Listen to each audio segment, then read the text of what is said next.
Hello everyone, you are welcome once again to this lecture where we continue to look at literature review, and in this lecture we are continuing to look at the searching tips for resources on the internet.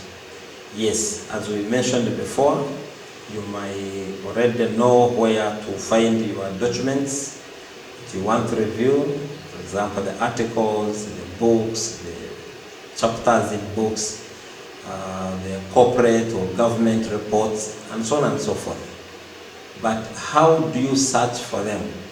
Because we are saying sometimes researchers waste a lot of time because when they are trying to search, their searches actually don't yield the desired results. So we are looking at the tips on how you can search and then get what you know in the shortest, what you want in the shortest time possible. And I'm still your course facilitator, Dr. Mark Kahwa, in the Faculty of Education at Mountains of the Moon University in Western Uganda. So we are saying that as you search for the literature, you put the key phrases in quotation marks. Because we have already talked about the key phrases. We said that in your conceptualization of your research problem, you will have identified the key variables. So the key variables can be used as the key phrases. So if, for example, if you enter intrinsic motivation in a search box, then the words intrinsic in quotes and motivation in quotes can appear anywhere in the document. So you may find articles that read the current state of affairs provides the motivation to examine the intrinsic health of children. So clearly not something that a research examining intrinsic motivation is interested in. Okay? So, however, if intrinsic motivation, if the whole word, the two words, intrinsic motivation, are put in quotation marks, but not for you putting intrinsic in quotation marks and then motivation in quotation marks. But we are saying if you just say intrinsic motivation, and the two words are the ones you put in quotation marks, and this one is entered into the search box, then intrinsic and motivation must always be together in that exact order. So that is what we are saying here.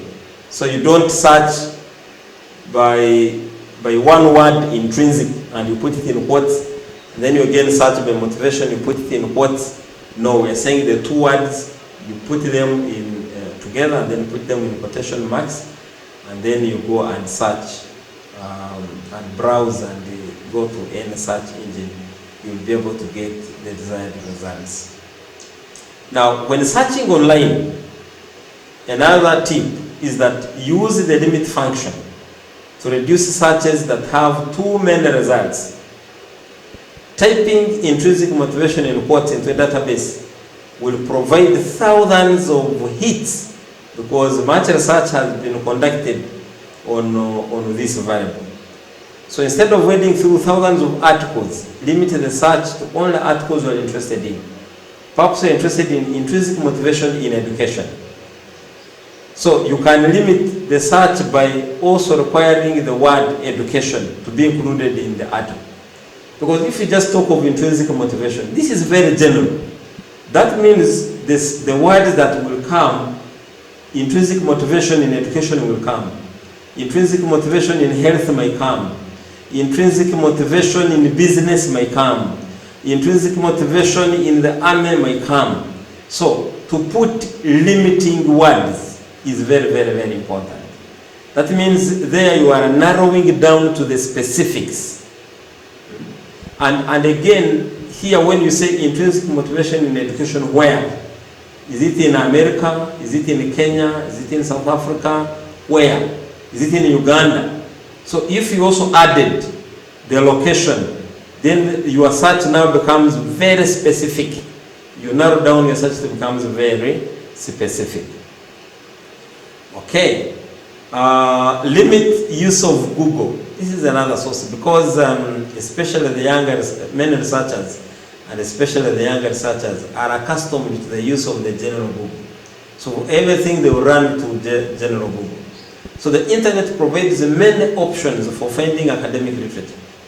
As a scholar, Google should be the last place you should look for research literature, because Google search information is written by all people, not just scholars.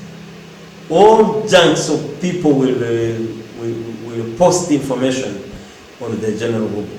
And now for you, once you see that it is on the internet, you might be erroneously persuaded to think that that information is authentic. No. So that's why here we say that you go to the authentic academic sources and databases. Why? Because these will only publish peer-reviewed material. That means the material will have been peer-reviewed and will have been found authentic, and then it is information that you can rely on. Okay, a university student could write an article, for example, on intrinsic motivation as a coursework and have it posted on the internet. Are you getting it? This clearly is not an appropriate source for an academic research paper. Therefore, try to use the given databases and research engines, the authentic ones. And in the previous lectures, you can check, I gave the authentic databases and search engines. Not just to go to this Wikipedia, to go to the general Google. No.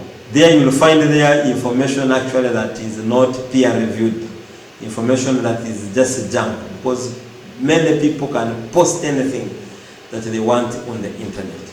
So please, as an academic, you always have to look for authentic databases and search engines. Okay, we are continuing to look at the tips for searching resources on the internet. We are saying that just like we have already cautioned, I have already cautioned you on general Google. Here we are saying that do not cite Wikipedia as a source. Anybody can edit articles on Wikipedia. Therefore, Wikipedia should never be used as a source for an academic paper. Okay? Now, use the resources you have to find additional resources. Now, let's say you are conducting a study about children's classroom engagement, and you read the following line in a journal article. One study found notable differences in the reported beliefs of preschool teachers of lower versus middle socioeconomic status children, by Kobugabe and Kabuo 2020.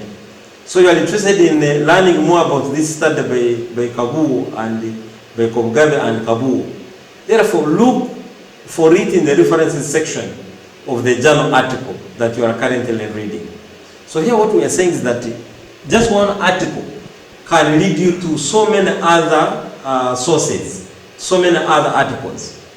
If, for example, we can practically do this. If you are doing your study, for example, let me say classroom engagement. Okay, if it is just classroom engagement, for example.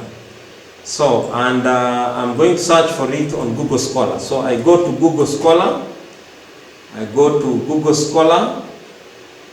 Okay, Google Scholar is there. So I just search for classroom. I'm just interested in classroom engagement. Okay, so classroom engagement, the articles have come. So how poverty affects classroom engagement. If, for example, this is the article, so I click on this article. And my study is on classroom engagement. This is what I'm writing about. And I'm now reading this article by E. Jensen. I'm trying to download this article by E. Jensen. Okay, so the article has come. The article has come, is downloading. Let's be patient and wait for it to fully download so that we can read it. Okay, if internet is not fast, then the articles will take their time to fully download. So the best thing you can do is to be a little bit patient. But it's about to download. Okay, we just wait for it.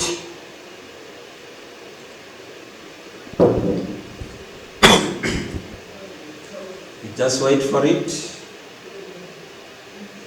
Okay, it's downloading, it's downloading. It's downloading. Okay, so it has fully downloaded. So, okay, how poverty affects classroom engagement. So this is the article. So I read this article. So now, if I want to get other articles on classroom engagement, I need first of all to look at the list of the references. So I will go at the end of this article. So I look at the list of the references. So you can see this is the list of the references. So you can see here there is the cognitive and behavioral characteristics of children with low working memory. I think I don't need that. Implicit theories, I don't need that. Child development, I don't need that. Okay, cumulative risk, I don't need that. Evidence of school, academic success among students. May want classroom engagement. Okay, classroom engagement, theories of willpower, I don't need that. I don't need that. Okay, I don't need that.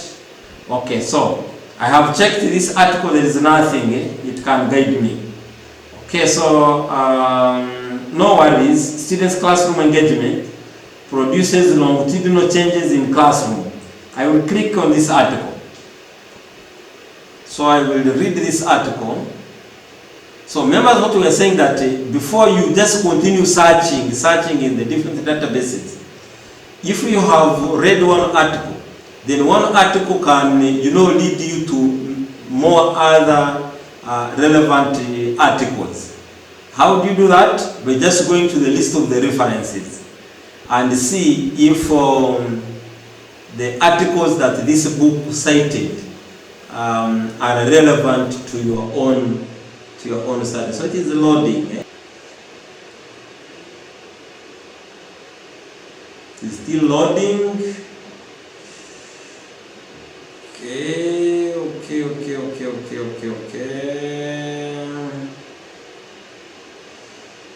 Okay, it is loading. It's about to complete.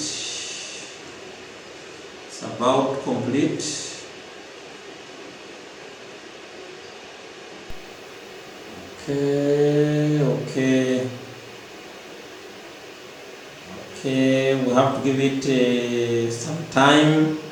My internet is not as fast as it should be. Okay, as you can see, it's about, I can see it. Okay.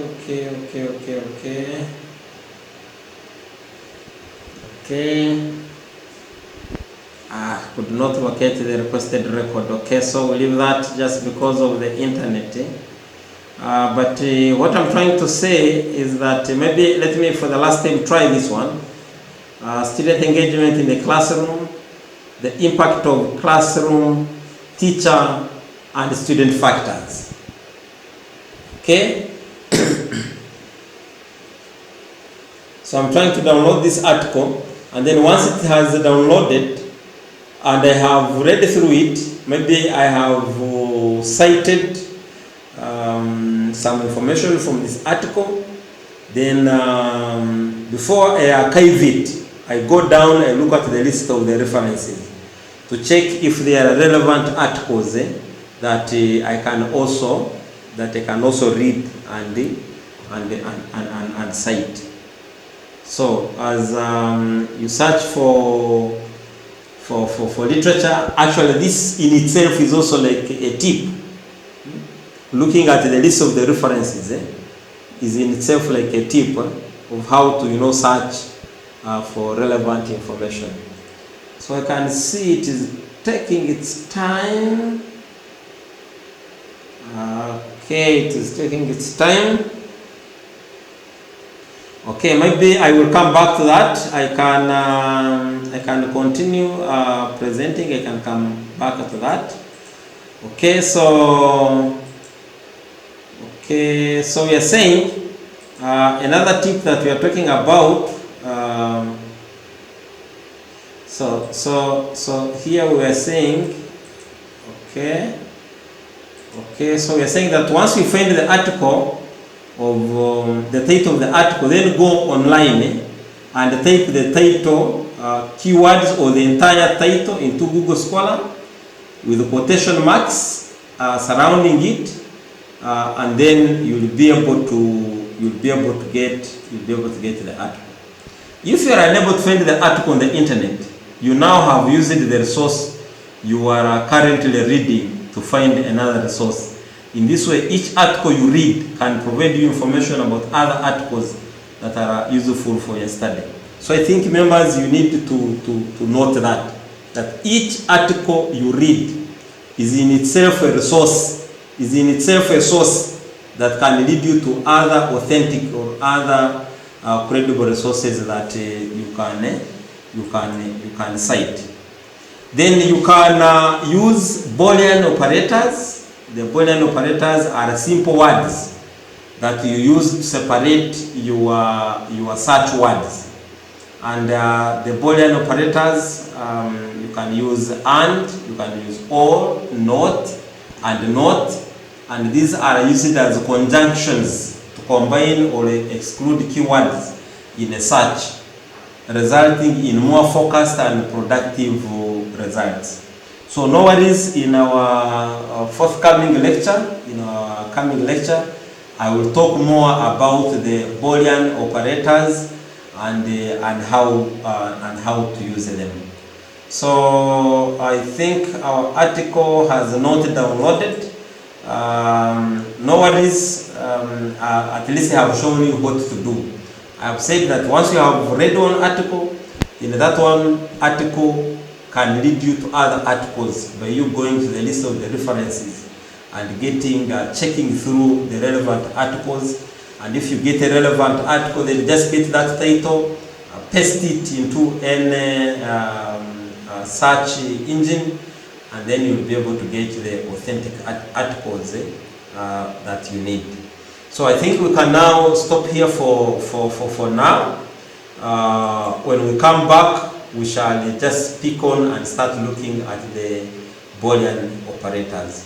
Thank you so much for your attention. God bless. See you in our next lecture. Thank you.